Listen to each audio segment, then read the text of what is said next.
Ian here for IrishBoxing.com. Michael Conlan, return of the Mac. He's back. I know, a bit of a rhyme start off the Zoom, but how are we?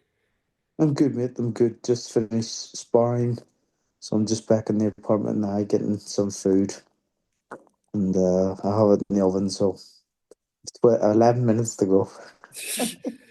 Just like I want to know first off why a comeback fight, and what took you to get this comeback fight?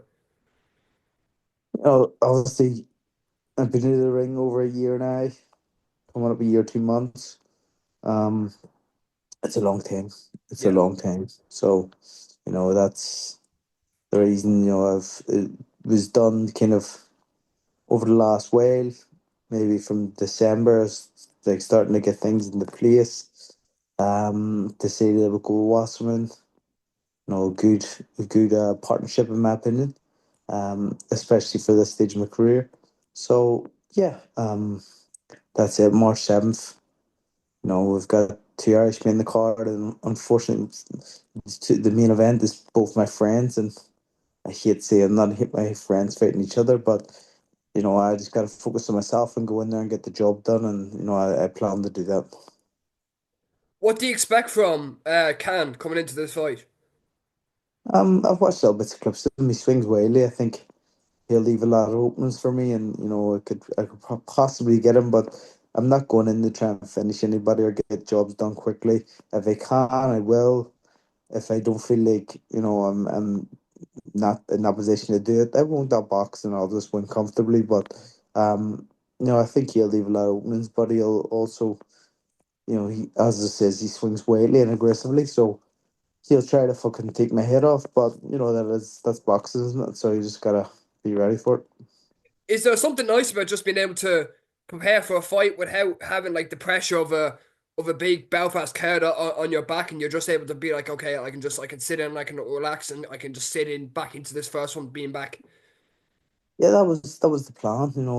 I don't need to jump back into big main event fights, and even fighting in Belfast in my first fight back. I think it would be silly because I have an awful lot of pressure on me on fighting in Belfast. But I'm happy to do it. But at this stage, I just got to make sure I do everything correctly and move at my pace at the right time. Hmm.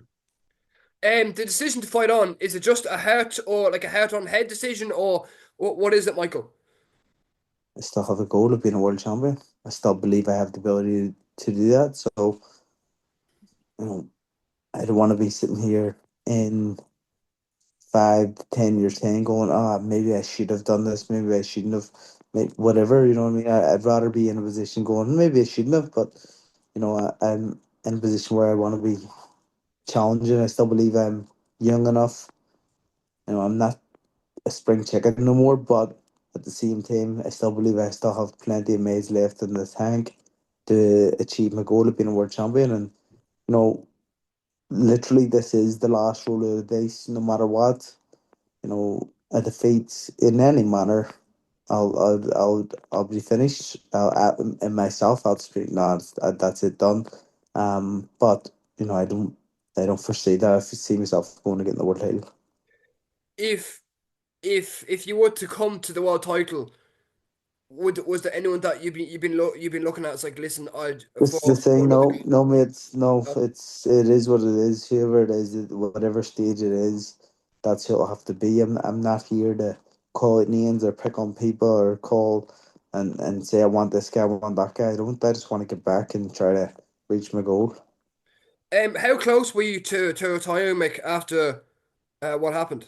I was very close. I was very close. It was very close. It was like didn't know if I even wanted to bother anymore. But to be honest, sure, we're runners running club. Me going and doing that marathon train with Emmons, maybe realize no, there's still things to do, still things to achieve, and still goals to reach. So one more goal, one more goal. Yeah. There seems to be a real plan to go slow. Just wonder, like, why is that? I know it's a long term deal with Wasserman, but how long term is that deal? Ah, 2 years is long term for me at this stage in my career, isn't it? So, um, first year most likely I'll fight. from March to March around 4 times. So Okay. that's the plan.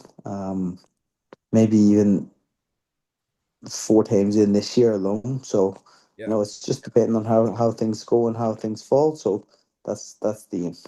Would you look to go back to Belfast, Michael? Of course, Yeah. of course, I'm not going to stay away all the time. It could be back on my second fight or my third fight. It's I'll be back there 100%. Will it be the Falls or the SSE or? I haven't even looked that far ahead. I'm looking straight towards Asad Asif Khan, and that's the job on hand.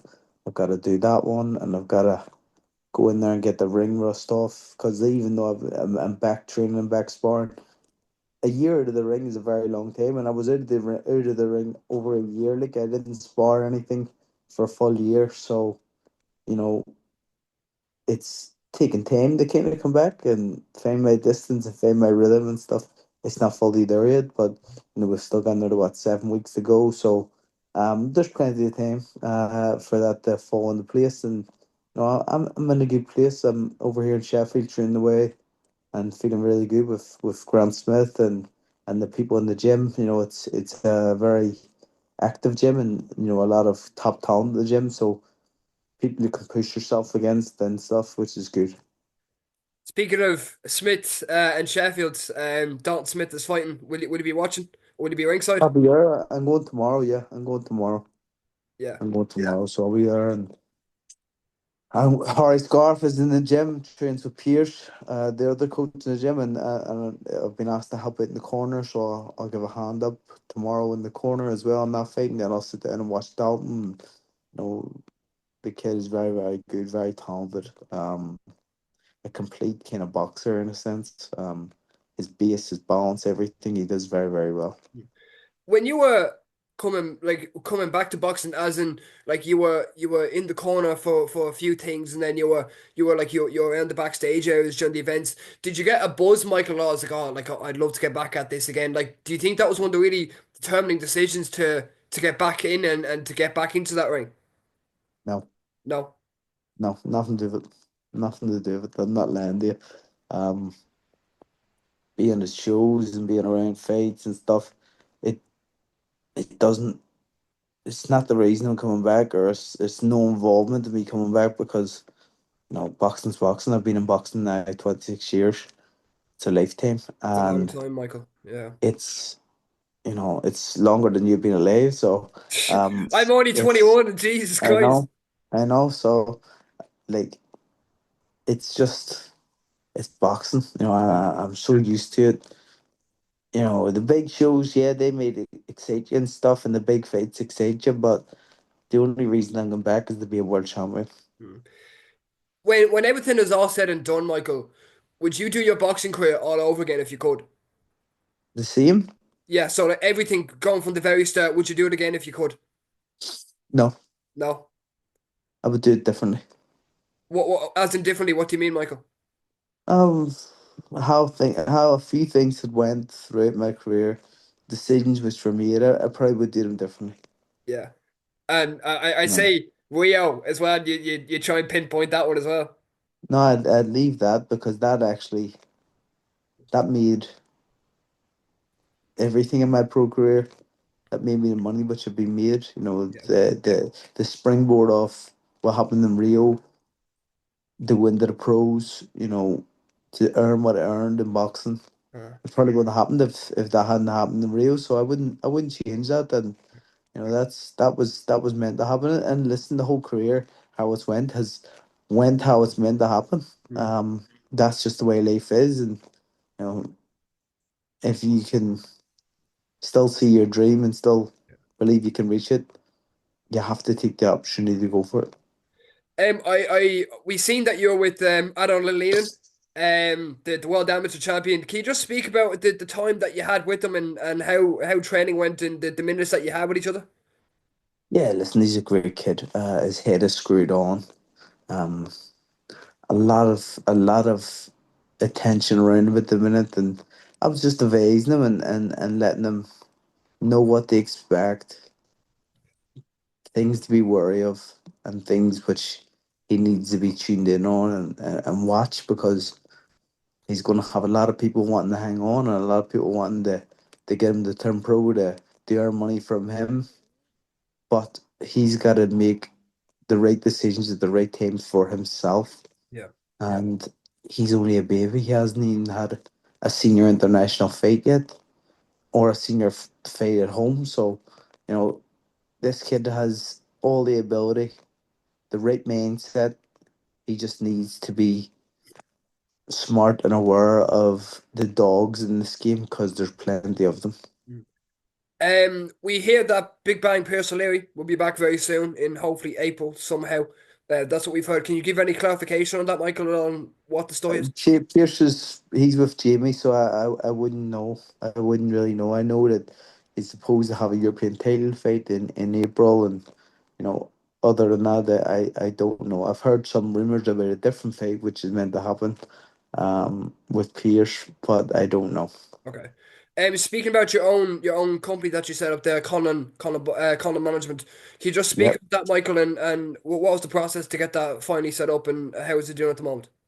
Yeah, it's going well. We have two fighters on our books. I'm not gonna have loads of fighters, because obviously I'm still competing myself, and I don't want to be swamped with different things and different jobs all around the place. So I want to give my full focus to the fighters which I have, and yes, I'll be looking to get more fighters on board, but slowly.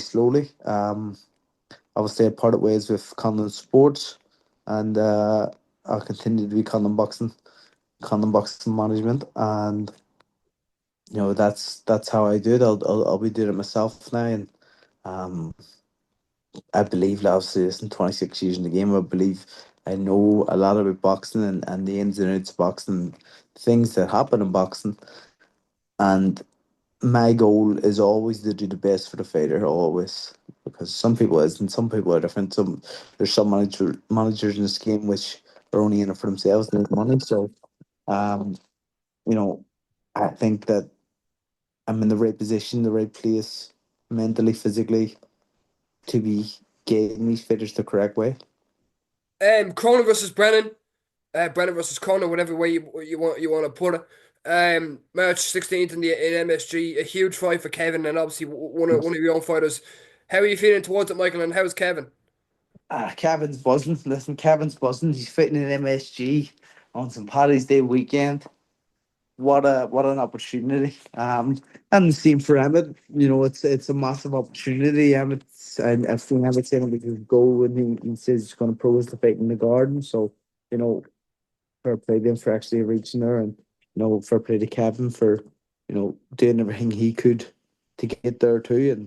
And this fight is a demanded rematch by the UFC and UFC fight passing Tom Loeffler and Dana White. So I'm excited for it. I believe Kevin was hard done by in that first fight, but this fight, I think you'll right that wrong. I've never seen someone more focused and more driven to go in there and do the job. And the kid, he's had a lot of bad luck in this game. If we really look at his losses and even draws, this could all be in his favor. He could be bloody undefeated right now if judging had went his way when it should have. So, you know, uh, he works hard. He's a workhorse, and as you see, the guy's got a chin of steel and is ready just to go to war at any stage. So, I'm excited for him. It's fantastic. And then we'll have Dean Walsh out uh, on Jay Burns show in Dublin, February 15th. Yeah. Yeah. Dean, after a spectacular debut, I was blown away by his debut. I thought it was amazing. He's ready to go again, and he'll be busy. He'll be very active this year. We'll get him as much as we can, and hopefully by the end of the year, have him challenging for an Irish title. That's it's he wants to keep active then. He wants to, and there's a title then 100%. in the eyes then for the end of the year, hopefully for him. 100%. 100%. That's the aim. Um, Michael, as somebody who started the Paddy's Day weekend kind of Madison Square Garden thing, I say it's nice for one of your fight. You see one of your fighters then obviously with Kevin, he's on a bill, and I say it's kind of cool for you to see that. Oh, 100%. I can't wait to go back. see all the guys at the garden, see everybody who I know in New York. It's going to be a great trip. You know, I know the buzz and the atmosphere which that arena can bring. Um, and it's a special place to fight. You know, especially on St. Paddy's Day weekend when you have all the Irish coming out, and the fact that it's on the 16th is even better because most of the Irish people in New York have to work on Paddy's Day. So to the day before, there will be a lot there, and it'll be a fantastic night. Can you just tell us just if you remember any of the atmosphere that you've experienced before from MSG, and you're saying how much of a special place it's like in your head, and like how special it is to you in terms of like a description. It's the mecca of boxing, and for me, it's exactly that. The atmospheres every single time I was there, you know, packed Solid Arena in the theater, which is just over 5,000, 6,000. Um, it's unbelievable. It's hard to describe. You know, walking out there in my debut, it was absolutely mental. I never expected it to be that way. Um, and I changed the bloody ring walk as well because the ring walk is only usually a 15-second ring walk. It's a short ring walk, but I made them walk me down from the top of the arena, I remember that. through the crowd, and it was really really special. But you know they're still some of the golden moments in my career. Yeah. You know, fighting in the Mecca boxing, in the Garden, in New York, Paddy's Day weekend. It's very hard to beat. I remember, was that the one you had the shamrock hat on top of you, and you had the Yeah, that shamrock? was the Yeah, yeah. debut. Yeah, That that was was the a class bit of debut. Kate Michael. That was an unreal Yeah, bit. that you know why I done that? That was trying to be like the Irish version of Apollo Creed. You know what I mean? The one that Apollo Creed came out wearing the American hat when he fought the Russian and stuff. That was the reason for that. And it was good, and I got enough stick for it too. At the same time, people going, "Why is he doing this here?" And Yeah. why is he dickhead taking the piss of the Irish people? But it wasn't that. It was just you got to play to your crowd and play to the atmosphere and have a show before the show, and that was always the aim. You know, entertain people before you can get into the ring. Mm. Let them love that side of it, and then enjoy the fighting. One final question, Michael. What's three singular words that we can expect from you on March 7th at the Brighton Centre? The winner, I am the winner. Okay. I am winner. Three Okay, I words. am I winner. am Okay, winner. so it's like I Usyk where he am says winner. I am failed, but except it's Michael Collins Uh, says I am I winner. am winner. No, Michael, I'll go and get the job done, and then we move forward. Most likely, and we go in May. okay, Michael, really appreciate it as always. Thank you so much. Good man. Speak to you soon, mate.